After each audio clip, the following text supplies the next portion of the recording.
guys! Mag-unbox tayo ng mga napamili ko sa SM. Mag-invest na ako ng mga kailangan kong gamitin. Ayan. So, ito, una kong ipapakita sa inyo is itong ano. So, this one guys, ito yung mouse. So, obviously, sa akin tong white at kay daddy tong black. So, hindi ko na lang ito bubuksan kasi hindi pa niya daw ito gagamitin right now. Let's unbox mine. Binuksan na to kanina kasi tinest yung mouse. And meron to siyang, yung kinagandahan naman talaga pag nagbili ka sa physical stores, meron siyang 7 days replacement and 1 year warranty. Ang importante doon is hindi mawala yung what's this one? Yung resibo niya. So, yan. This cost 980 pesos. Ayan, mura lang naman siya. Ayan, so meron siyang ganitong bag. And this is it. So, may cord yung binili ko kasi pag cordless, alam mo yun, pagka nalobat siya and all, kailangan baka in the middle of something na may ginagawa akong importante, biglang malobat yung mouse ko and all that. So, ayoko mag-deal ng ganong hassle. Although, yung mga may mga wires or may mga cord is a little bit hassle i-deal pagka yung hila-hila and all. Or kung lilipat ka ng table, station, but I would rather have this one lang talaga kasi dun sa sa wireless. So, kanya-kanya tayo ng preference. And here is the manual. Ayan, yan lang yung pinakalaman ng box. So, sabi doon is, nababago-bago yung color nito. Nasiset mo yung color nito, yung ilaw niya mismo. All you have to do is mag-download ka ng Logitech na application. And doon mo siya masiset. Okay, so, let's open the next item. Ito, so, nagbili ako this one. Ano ba to siya? Like, adapter. Para siyang portable na, meron siyang, pwede mong ilagay dito 3 USB na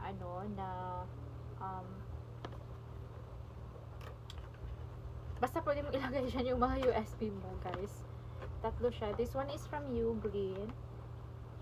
Ayan, from Ugreen, and this cost 649 pesos only. Ayan, so mura lang. Saan ko? Bumili ako nito guys kasi yung yung laptop ko, it can only support 2 USB. Ayun, so may dalawang USB adapters lang siya or USB connectors.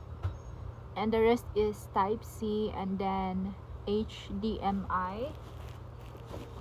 Yeah, so bala ko kasi is magbili din ako ng Ethernet cable na madadirect yung connection ng internet or ng LAN mismo sa laptop ko. So that's another USB port or USB wire, right? So hindi kayang i-cater ng laptop ko yung yung tatlo kasi dalawa lang yung available niya na lagayan ng mga USB.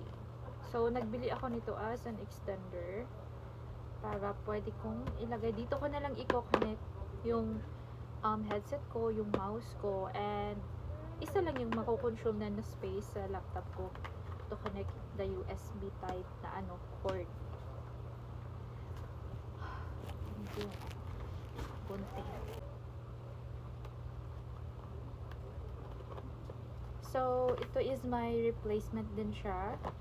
Sabi naman ni ate kanina is, mag-record lang ako ng video na this one is not working and mari-replace niyan. Pwede niyang i-replace yung item. Also, important thing to keep is dapat walang gasgas yung item and dapat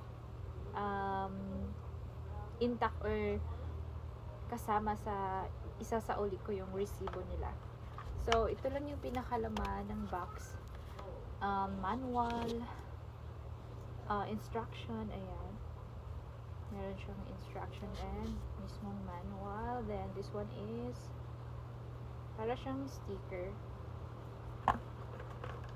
And it has another plastic bag. Ayan. Ang ng muscle ko dito, kakabuhat sa baby ko. Pangit tignan. Ayan, so meron siyang plastic bag, guys.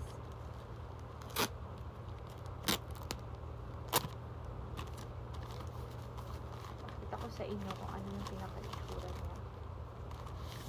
Okay, so ganyan siya. Ayan. This one is USB, and then there's another 3 over here. So, apatan pala to. And yung pinakadulo niya is USB din.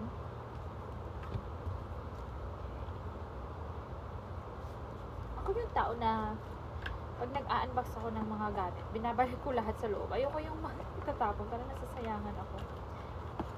Magaling akong mag-keep ng mga ganito-ganito mga box. Yan. So, hindi ko siya itatapon. Para pagka hindi ko nagagamitin yung item, I will still have something where I can store them. And last nating i-unbox is itong Logitech na H390 na headset, computer headset. Ayan, so this costs 1,400. Mga mura-mura lang yung binili ko, guys, ng mga item.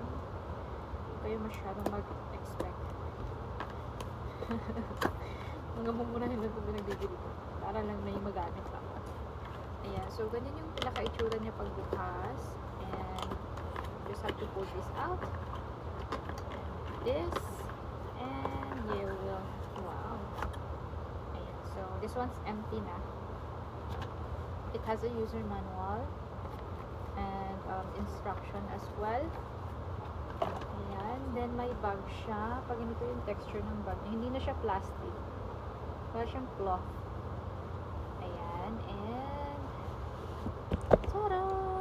Ayan, so may cord din to, hindi din wireless yung binili ko. Na-experience na kasi ako sa mga wireless and basta ang bilis niyang masira, guys. Nahahassle ako. So, yan, USB type din to. Ayan, yan yung side niya. Na-adjust yung sa mic. Ay, ayan pala, baliktad. Ayan, ayan yung sa mic. You can just put an accessory, yung parang foam dito sa mic niya para mas ma-minimize or ma-reduce yung nakaka-capture niya na noises in the background or from the background. And yeah, that's it. This one, by the way, is foam. Ayan, may foam siya dito, so hindi siya masakit sa ulo. So good. And again, let's put this back inside the box.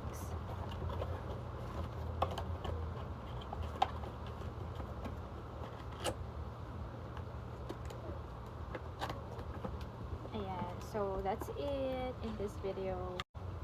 Testing ko pa to siya ngayon, guys. I have my lappy here in front of me.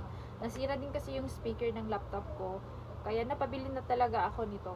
Para kasing basag. Pag ginagamit ko yung speaker, yung kausap ko or yung video na pinapanood ko, basag yung nagiging outcome ng video or ng sounds niya. Kaya napabili na ako nito. And here. So, yeah. Ayun lang. Thanks for watching. If you're interested, I'll also put the link of these products or items there sa yellow basket. I'm pretty much sure na available din sila dito online. Yan lang.